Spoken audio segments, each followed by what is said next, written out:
বিধানসভা নির্বাচন মিটতেই মুর্শিদাবাদের রঘুনাথগঞ্জ বিধানসভা কেন্দ্রের সিপিআইএম এর অন্দরে তীব্র দলীয় কোন্দল ও বিস্ফোরক দুর্নীতির অভিযোগ প্রকাশ্যে এলো।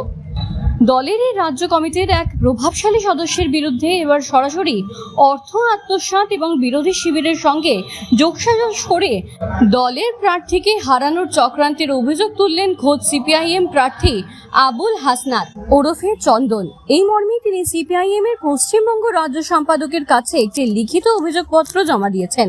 নির্বাচনের ঠিক পরপরই দলের অন্দরে এমন চাঞ্চল্যকর চিঠির জেরে রঘুনাথগঞ্জের রাজনৈতিক মহলে ব্যাপক শোরগোল পড়ে গিয়েছে।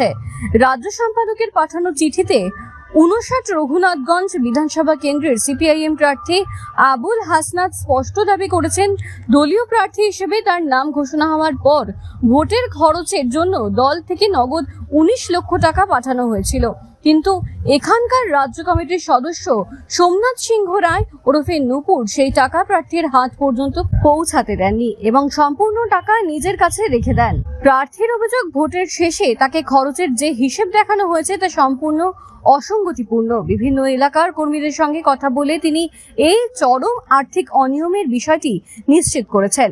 আর্থিক তছরূপের পাশাপাশি ওই রাজ্য কমিটির নেতার বিরুদ্ধে অন্তর্ঘাত বা দলের সঙ্গে বেইমানির মারাত্মক অভিযোগ এনেছেন আবুল হাসনাত। চিঠিতে তিনি উল্লেখ করেন, রাজ্য কমিটির সদস্য সোমনাথ সিংহ রায়ের সঙ্গে 58 নম্বর জঙ্গিপুর বিধানসভার প্রাক্তন তৃণমূল বিধায়ক জাকির হোসেন এবং 59 রঘুনাথগঞ্জ বিধানসভার জাতীয় কংগ্রেস প্রার্থী নাসির শেখের সম্পর্ক খুবই রহস্যজনক। অভিযোগে বিশেষ সম্পর্কের সুবাদে এবং বিপুল অর্থের বিনিময়ে সোমনাথ সিংহ রায় ও তার কিছু অনুগামী এবারের বিধানসভা নির্বাচনে সরাসরি জাতীয় কংগ্রেসের প্রার্থী নাসির শেখের পক্ষে কাজ করেছেন এবং ভোট করিয়েছেন। এর ফলে সিপিআইএম প্রার্থী জেতার যে ভালো সম্ভাবনা তৈরি হয়েছিল তা সম্পূর্ণ বিনষ্ট হয়েছে। প্রার্থী আবুল হাসনাত চিঠিতে জানিয়েছেন, তার এই সমস্ত অভিযোগের পক্ষে যথেষ্ট তথ্য প্রমাণ রয়েছে, যা তিনি দলের উচ্চতর নেতৃত্বের সামনে আলোচনায় বসে উপস্থাপন করতে রাজি। দলের স্বার্থে এবং সংগঠনকে স্বচ্ছ রাখতে এই ঘটনার একটি নিরপেক্ষ তদন্ত কমিটি গঠন করে উপযুক্ত ব্যবস্থা নেওয়ার জন্য রাজ্য সম্পাদকের কাছে জোরালো আবেদন জানিয়েছেন তিনি।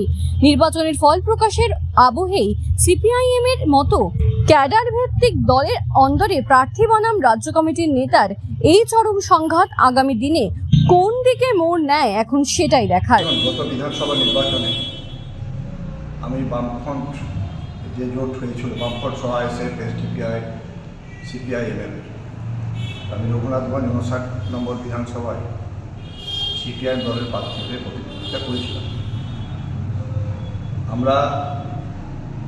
আমি যেটা প্রচারে দেখেছি, মানুষের যে স্বতঃস্ফূর্ততা, মানুষ যেভাবে স্বতঃস্ফূর্তভাবে এসে আগামী দিনে বামফ্রন্টের সারা রাজ্যে যে বামফ্রন্টের পক্ষে মানুষের একটা রায় ছিল সেটা অনুভব করেছিলাম।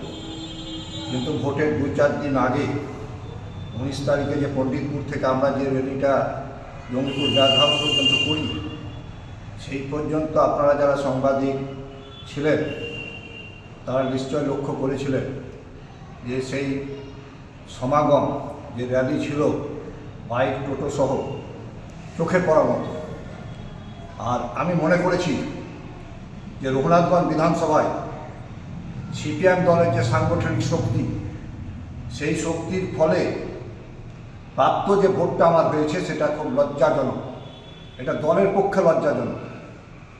আমি যেটা এলাকায় খোঁজ নিয়ে দেখেছি, অনেক সিপিএমের যারা কর্মী একটা অংশ তারা কংগ্রেসকে ভোট দিতে বলেছে।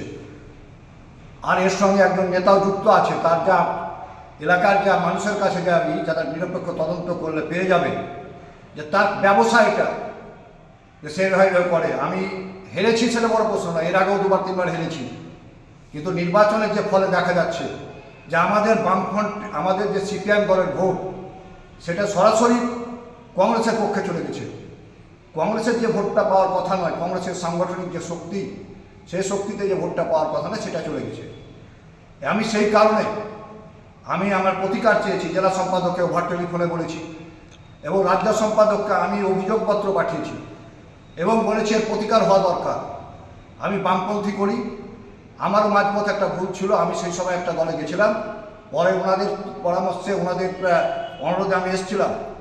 দল আমাকে প্রার্থী করেছে, আর দলের যদি এরকম নেতা, গুটি কয়েক নেতা যদি এইরকম করে ভোটের সময়, তারা যদি নিজের দলের প্রতীকের বিরুদ্ধে ভোট করে, এইরকম বেইমান গাদ্দার দলে থাকা থেকে না থাকাই ভালো। আমি বর্তমানে সিদ্ধান্ত নিয়েছি, আমি এটাও বলে রাখি যে আমি এই মুহূর্তে কোনো এতে যাব না। যদি ওই সব বেইমান গাদ্দারদের দল থেকে পরিত্যাগ করে, দল থেকে বহিষ্কার করে, তবে আমি সিপিআইএম দলই করব। বামপন্থীতে আমার নেশা, বামপন্থী দিয়ে আমার শুরু, এসএফআই থেকে। আমি সেই দলই করব। আমি প্রলোভনে কোনোদিন কোনো জায়গায় যাইনি। আমি মনে করি যে বাম ঐক্য, বাম যে কী ছিল, তাতে বামেদের অধঃপতন হয়েছে। আমাদের গুটি কয়েকটি দালাল নেতা যারা, তাদের কারণে আজকে বামফ্রন্টের অবস্থা সারা পশ্চিমবাংলায় এটা হয়েছে। আপনার জঙ্গিপুর বিধানসভা কেন্দ্রে যে ভোটটা পেয়েছে বামফ্রন্ট, এই সিপিএম দলের প্রার্থী, সেটাও লজ্জাজনক। এটাও রাজ্য সম্পাদককে বা জেলা সম্পাদককে খতিয়ে রাখা দরকার। কেন হয়েছে? বামপন্থীরা এত তলানিতে যায়নি। মানুষ যেখানে বামফ্রন্টকে ফিরিয়ে আনতে চাইছে, বামপন্থী দলকে সরকারে দেখতে চাইছে, এই সব নেতাদের জন্য আমি মনে করি যে অদূর ভবিষ্যতে এই বামফ্রন্টকে ফিরিয়ে আনা খুব মুশকিল।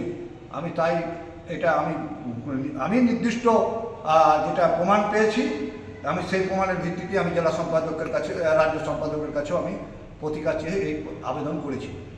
এবার রাজ্য সম্পাদক, জেলা সম্পাদকের দায়িত্ব, সে কী করবে। আপনি মনে করি আপনি আপনারাও সাংবাদিক বন্ধু, আপনারাও নিশ্চয়ই জানেন এলাকার মানুষের কাছে কার কী ব্যক্তিগত ক্যারেক্টার, চরিত্র, সেটা অনেকেই জানে।